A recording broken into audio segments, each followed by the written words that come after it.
بسم اللہ الرحمن الرحیم۔ جو اصل مسئلہ ہے علماء دیوبند میں اور علماء بریلوی میں، وہ صرف کچھ باتوں کا مسئلہ ہے۔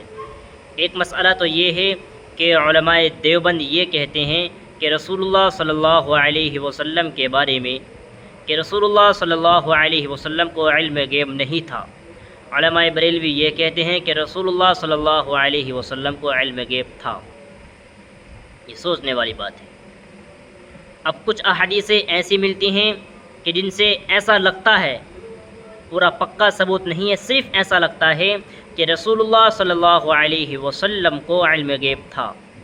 اور کچھ حدیثیں ایسی ہیں، کچھ واقعات ایسے ہوئے ہیں رسول اللہ صلی اللہ علیہ وسلم کی زندگی میں کہ ان واقعات سے، ان باتوں سے ایسا لگتا ہے کہ رسول اللہ صلی اللہ علیہ وسلم کو علم غیب نہیں تھا۔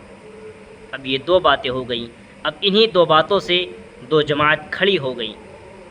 یہ سوچنے والی بات ہے۔ اب میرا سوال یہاں یہ ہے کہ اس بات سے رسول اللہ صلی اللہ علیہ وسلم کو علم غیب تھا یا نہیں تھا، ذرا سوچئے۔ اس بات سے دو جماعتیں کھڑی ہو گئیں، کچھ لوگ ادھر چلے گئے، کچھ لوگ ادھر چلے گئے، اور آج کی تاریخ میں یہ دونوں لوگ آپس میں ایک دوسرے کے اتنے دشمن بن گئے ہیں کہ آپس میں ایک دوسرے کو دیکھنا تک پسند نہیں کرتے۔ خدا ایک ہے، رسول ایک ہے، صحابہ جتنے ہیں سب کو دونوں مانتے ہیں، اولیاء اکرام کو، بزرگان دین کو، سب کو یہ لوگ مانتے ہیں، لیکن اس کے باوجود رہا مسئلہ علماء دیوبند کا جو موقف ہے، یہاں پر علماء دیوبند نے جو بھی باتیں کہی ہیں بالکل سچ کہی ہیں، بالکل صادق کہی ہیں۔ علماء دیوبند کی جو آپ کتابوں کا مطالعہ کریں گے، جتنے بھی علماء دیوبند کے جو بڑے بڑے اکابر گزرے ہیں، جنہوں نے بھی رسول اللہ صلی اللہ علیہ وسلم کے علم غیب پر روشنی ڈالی ہے اپنی کتابوں کے ذریعے، اپنی کتابت کے ذریعے، تو وہ میری نظر میں بہت اچھے طریقے سے لوگوں کو سمجھایا ہے۔ سب سے پہلی بات یہ ہے کہ قرآن کریم کے اندر اللہ تبارک و تعالیٰ کیا ارشاد فرما رہے ہیں۔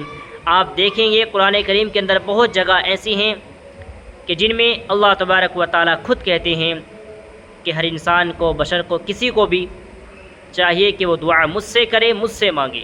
وقال ربکم ادعونی استجب لکم۔ اسی طریقے سے اور بہت ساری آیتیں ہیں۔ اب یہ بات کہ ہم اللہ سے دعا کریں، اللہ سے مانگیں، ہر چیز ہم اللہ تبارک و تعالیٰ سے مانگیں، ہم محتاج گری کا سوال صرف اللہ تبارک و تعالیٰ کے سامنے کریں، یہ بات قرآن کریم سے خود ثابت ہوتی ہے۔ اب رسول اللہ صلی اللہ علیہ وسلم کو علم غیب تھا جیسا کہ بریلوی علماء کہتے ہیں، تو میرے عزیزو، علم غیب کا ہونا صرف احادیث مبارکہ سے اگر آپ ثابت بھی کر رہے ہیں تو ذرا یہ دیکھیے کہ قرآن کریم کے اندر کیا ہے۔ اگرچہ احادیث مبارکہ کے اندر وہ ذکر ہو، حالانکہ ہے نہیں ہے، مان لیجئے کہ اگر ہو بھی، تو آپ یہ دیکھیے کہ قرآن کریم کے اندر کیا حکم ہے۔ اس لیے آپ قرآن کریم کے حکم کے اوپر احادیث مبارکہ کے حکم کو نہیں رکھ سکتے، نہیں رکھ سکتے۔ اس لیے اس موقف پر، اس بات پر، اس گفتگو پر کہ رسول اللہ صلی اللہ علیہ وسلم کو علم غیب تھا یا نہیں تھا، اس بات میں جو سب سے اچھا موقف ہے وہ علماء دیوبند کا ہی ہے۔ علماء دیوبند نے بہت ہی اچھے طریقے سے یہ راستہ نکالا، بہت ہی اچھے طریقے سے ان احادیث مبارکہ کو جوڑا، سمجھا، اور ان کی تفاسیریں لکھیں، لوگوں کو سمجھایا بھی، اپنی کتابوں کے اندر ان تمام باتوں کو لکھا بھی، درجہ ذیل کیا بھی کہ نبی کریم صلی اللہ علیہ وسلم کو علم غیب نہیں تھا۔ رسول اللہ صلی اللہ علیہ وسلم کو جو کچھ بھی علم غیب تھا وہ علم عطائی تھا، یعنی وہ علم عطائی ایسا کہ وہ علم عطائی صرف اللہ تبارک و تعالیٰ ہی کی طرف سے ملا ہوا تھا۔ رسول اللہ صلی اللہ علیہ وسلم کا خود ذاتی علم غیب نہیں تھا۔ یہ اصل بات ہے۔